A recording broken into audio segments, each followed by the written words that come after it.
Buyuklikka kim sababchi?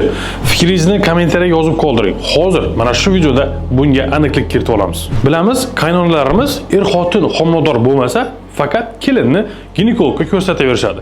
Yillar davomida kelinni tekshirishadi, lekin farzand bo'lmaydi. Ya'ni homiladorlik bo'lmaydi. Albatta, bu yerda ozgina xatolik ketadi.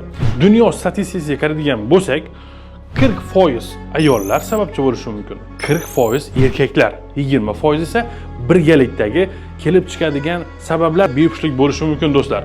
Bu holatda erkaklar ham tekshiruvlardan o'tishi kerak, faqat ayollar emas. Bilib qo'ying do'stlar, erkaklar andrologga, ayollar esa ginekologga borishi kerak. Esingizdan chiqazmang, buyuklikning yechimi bor. Klinikamizda sizni kutib qolamiz.